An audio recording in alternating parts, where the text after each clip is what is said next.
të identifikuar vetëm në Tiranë nga strukturat e fshehta të vendeve të tjera që punojnë për vendin e tyre. Dhe në një moment të caktuar, kur situata ju shkon për shtat, ata dërgojnë informacionin dhe janë element që do të veprojnë. Rekrutimi ka ndodhur prej kohësh, nuk ndodh sot. Ata mund të gjejnë të fundit për ta zbatuar, e rekrutojnë thjesht dhe vetëm për çështje bindjesh, thjesht dhe vetëm për çështje ekonomie, thjesht dhe vetëm për çështje kushtesh, sepse dikush mund të gjendë dhe ajo e studion, e psikologjikisht se kush është deda, dhe i gjendet tak e thot, hajde pimi kafe, po, ke një hallë kështu këto tak, i vjen në ndim. Mund të ndodhin këto. Natyrisht janë keq përdorur, mendoj, nuk është çështje fetare. Pra, është thjesht dhe vetëm keq përdorimi që të huajt dhe strukturat që janë, jemi bindur që edhe këtu kërkojnë për të interferuar nëse gjejnë element që mund të veprojnë. Nuk është shumë e besueshme, por më fal, zoti Gurra, nuk është shumë e besueshme, por është reale. Sa është numri i shqiptarëve që kanë marrë pjesë në luftën e Kosovës? Dhe sa është numri i shqiptarëve që kanë marrë pjesë në Siri? Po që se do të dalë kanë qenë 100-150 vetot pak. Ja, po 100-150 vetot janë gati në numër të tillë që është relativisht e pabesueshme. Por që kanë ndodhur.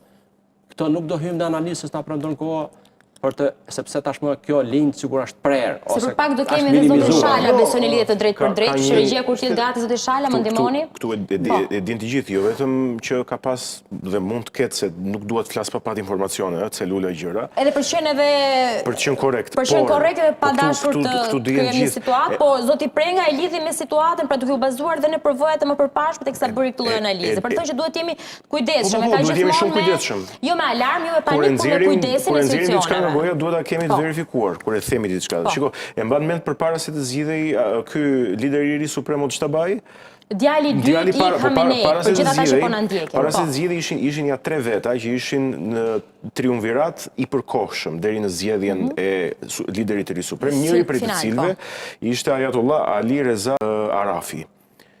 Një rang i lartë, po themi në rangun e Ayatollahëve, i cili këtu e din njerëzit, ka qenë në Shqipëri dhe ka marrë pjesë në shumë vite më parë në sipërmarrjet natyrës kulturore, letrare, në përkthime në gjëra, të cilat përkthime kanë qenë shumë të vlefshme se kanë qenë përkthimet e Naimit edhe të kësaj, po që është një personazh i niveleve shumë të larta në Iran, i cili ka qenë dhe dihet që ka qenë këtu në Shqipëri dhe ka pas takime me politikanë dhe me përfaqësues të lartë publik të Shqipërisë.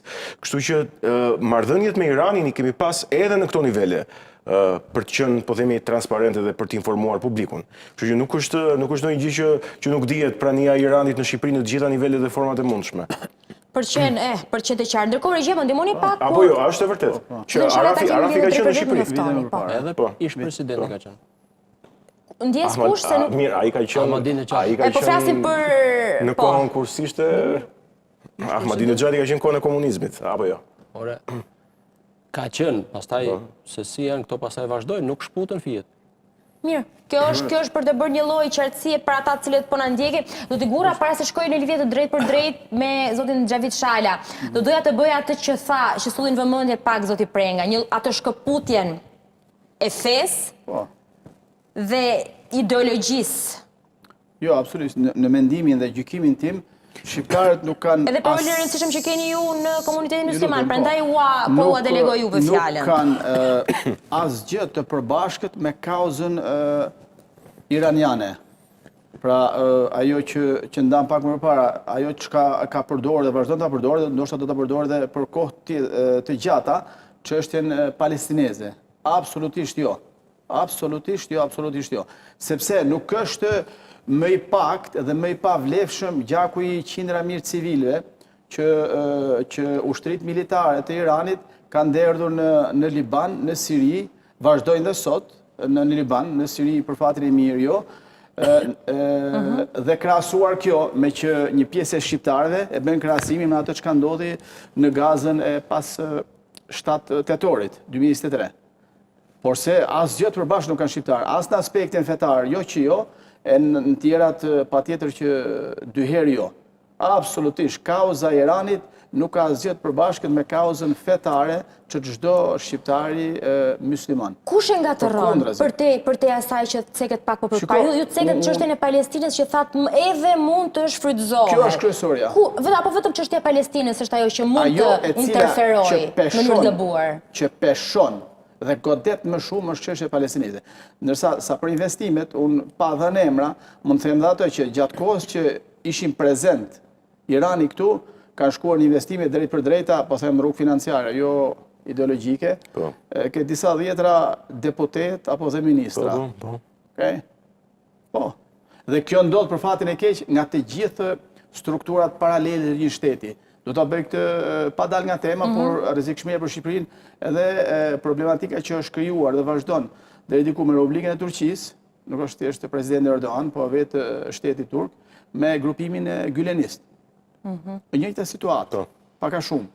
Irani thash, e pati për fatin e mirë jetën e shkurtër nga ndërhyrja e partnerëve, kryesisht ishin amerikanët, dhe jo kryesisht po të vetmit amerikanët, dhe u bë mundur largimi, sepse rreziku do të ishte shumë herë më i madh dhe më prezent në Shqipëri. Do të ishte me patjetër, sepse e ka treguar jo pa drejt, jo pa qëllimin përmendje dhe generali e di mirë edhe këtë në rastin me Bosnjën. Pra, strukturat iraniane kanë qenë prezente edhe gjatë para edhe gjatë luftës dhe janë bërë problem edhe në Bosnjën e pas luftës.